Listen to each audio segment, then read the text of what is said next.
Election Diwali से पहले ही Switzerland ने चीन का दिवालिया निकाल दिया। स्विट्जरलैंड के द्वारा दोस्तों ऐलान किया गया है कि वो अब भारत में $100 बिलियन का निवेश करने वाले हैं आने वाले कुछ सालों के अंदर। And the transport ministry in Switzerland are signing this memorandum of understanding। इन्होंने यहाँ पर यह भी कहा है कि वो अपना जो फोकस है उसको चाइना से अब इंडिया की तरफ शिफ्ट कर रही हैं। हर मुल्क के साथ हम खराब हैं, हर मुल्क के साथ खराब हैं। देखिए दुनिया में हम मुसलमान नहीं है ना, हमारे अलावा भी बहुत मुसलमान मुल्क हैं, ठीक है। क्या मोदी को उन्होंने गले से उतार दिया है? क्या मोदी को वो गले नहीं लगाते?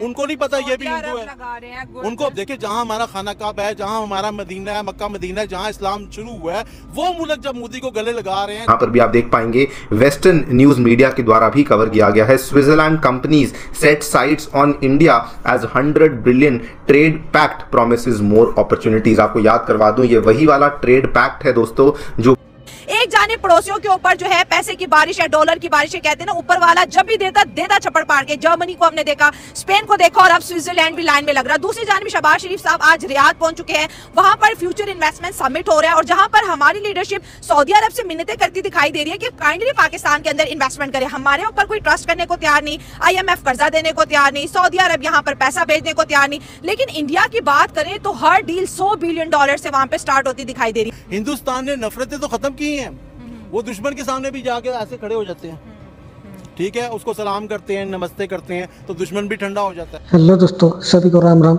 मेगा न्यूज़ में आपका स्वागत है। दोस्तों, स्विट्जरलैंड $100 बिलियन की इन्वेस्टमेंट करने जा रहा है भारत, और वो इन्वेस्टमेंट जर्मनी के बाद उन्होंने भी ऐसा अनाउंसमेंट किया है कि हम चीन से इन्वेस्टमेंट निकल कर भारत में इन्वेस्टमेंट करेंगे। और दूसरी तरफ पाकिस्तान के PM शहबाज शरीफ हो गए सऊदी अरब और वहाँ शामिल हो गए, फ्यूचर समिट में शामिल हो गए। पाकिस्तान का फ्यूचर है ये भी सोच के क्या कर सकते हैं कि कोई पाकिस्तान का फ्यूचर है? आप ही बताइए कमेंट में कि पाकिस्तान का कोई कौन सा फ्यूचर है क्या। देखेंगे वीडियो में क्या होता है। चैनल पे नए हो तो चैनल को सब्सक्राइब कीजिए, लाइक कीजिए और शेयर कीजिए और कमेंट जरूर कीजिए। जय श्री राम। कितनी बड़ी टेक कंपनियां, चाहे वो एप्पल हो, बिल गेट्स हो, जैसे बिल गेट्स स्कॉलरशिप वगैरह इंडिया में इंट्रोड्यूस कराए ना। अब हमारा लम्हा फिक्रिया देख ले कि पाकिस्तान जो है वो अलबैक की मेहनत कर रहा है कि आप अलबैक रेस्टोरेंट इधर खोल दें। अलबैक रेस्टोरेंट ऑलरेडी हमारे यहाँ किसी चीज़ों की कमी ऑलरेडी नहीं है, तो किसी टेक कंपनी ने मेरे ख्याल में पिछले 10 सालों में ना कोई भी जो है पाकिस्तानी मार्केट को कैप्चर नहीं किया। अब हम इस सवाल की तरफ आते हैं कि इंडिया क्यों और पाकिस्तान क्यों नहीं। इसकी दो ही वजह है। इसकी दो ही वजह जो सबसे ज्यादा है वो है पॉलिटिकल इंस्टेबिलिटी। जो पिछले 1 महीने में हुकूमत ने और अपोजिशन ने और सेनेट वगैरह में जो तमाशा बनाया हुआ था, जो मछली मंडी बनाई हुई थी, तो इस माहौल में कौन आके इधर इन्वेस्टमेंट करेगा? ठीक है, पाकिस्तान में सिर्फ मुशर्रफ दौर के बाद 5 यूनिवर्सिटियां बनी है। इससे पहले सिर्फ हमारी 3-4 यूनिवर्सिटियां थी, जो UT लाहौर, UT टेक्सला और इस तरह NED कराची जो पुरानी यूनिवर्सिटी है। आप इंडिया के अंदाजा लगाएं कि एक IIT के जो स्टूडेंट्स वगैरह होते हैं वो जॉब से मतलब इंजीनियरिंग से फारिग होते नहीं कि वो किसी मल्टीनेशनल कंपनी में लग जाता है। IIT मुंबई है, IIT दिल्ली है, IIT कानपुर है और मुख्तलिफ किस्म की यूनिवर्सिटी हमारे अमेरिका में भी खुल रही है। एग्जैक्टली अमेरिका में भी उसके कैंपस जा रहे हैं। तो मतलब वो इन्वेस्टमेंट पॉलिसीज है, वो इन्वेस्टर की फेवर में नहीं होती। अच्छा, तो एक तो ये पॉलिसीज फेवरेबल होनी चाहिए, फ्रेंडली होनी चाहिए फॉरेन इन्वेस्टर्स के लिए। ठीक है।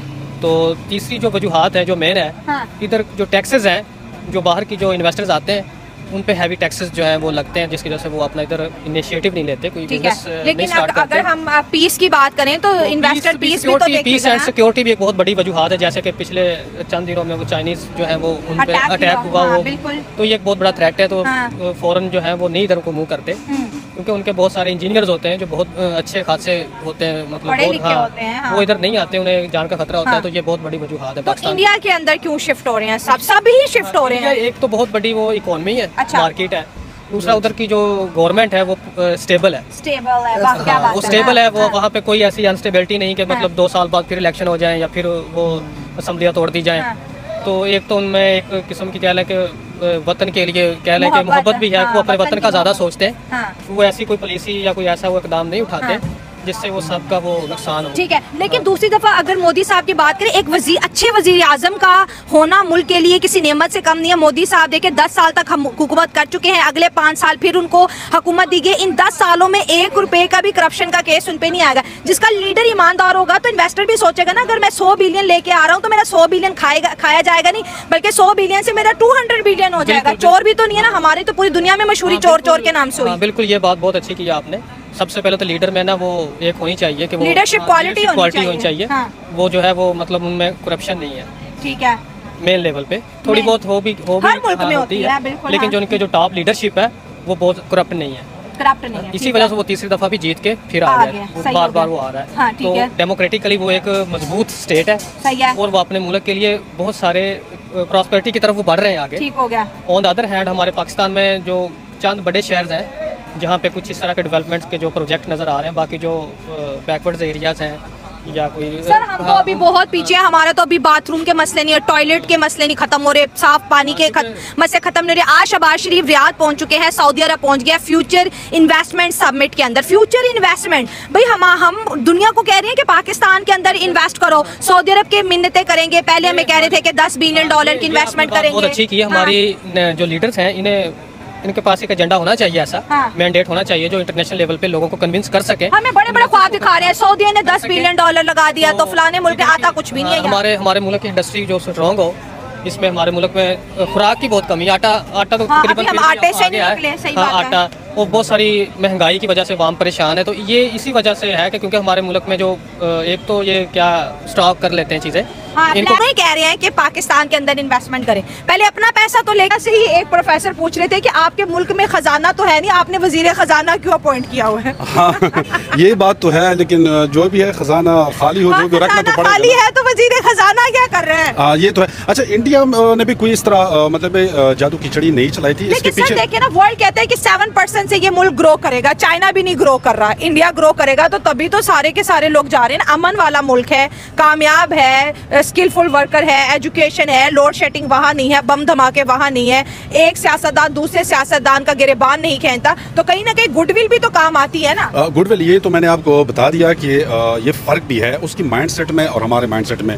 इंडिया मेरे ख्याल में 90s में जो है पाकिस्तान इंडिया सेम पोजीशन पे जा रहे थे, फिर 90s के बाद जो पाकिस्तान में एक गैप आ गई है ऑफिसर्स वगैरह की, जो बहुत ही करप्ट किस्म का एक गैप आ गया हर इदारे में, और अभी तक वो चल रहा है। वो ब्यूरोक्रेट मतलब 17 में वो जो है रिक्रूट हुए थे, अभी 21, 20, 22 ग्रेड्स में जिन्होंने मुल्क का बेड़ा कर दिया। इंडिया में क्या हुआ कि 90s में उन्होंने सोच लिया कि अगर हम न्यू वर्ल्ड ऑर्डर के मुताबिक ना चले तो हमारा मुल्क कोलैप्स हो सकता है। क्या किया, मनमोहन सिंह को लेके आए, उनको बिठा दिया, उन्होंने एक प्रॉपर वो इस्लाहात की, उन्होंने जो है सारे सिस्टम को समझ लिया, दुनिया के मॉडल्स देख लिए, फिर उनके बाद वो लेके आया और उनको इम्प्लीमेंट किया और उसके बाद जो है इंडिया आहिस्ता, इसके पीछे भी 30-35 साल कहानी है। लेकिन लॉन्ग टर्म पॉलिसी पाकिस्तान जो है वो इस चीज़ का इंतजार कर रहा है कि बस कोई वो मैं हिंदी में बोल दूंगा कोई चमत्कार हो जाए ना, तो इस तरह नहीं होते। तो इसके लिए प्रॉपर वर्किंग होती है और एक स्लो एंड स्टडी प्रोसेस होता है जो हम लैग कर रहे हैं।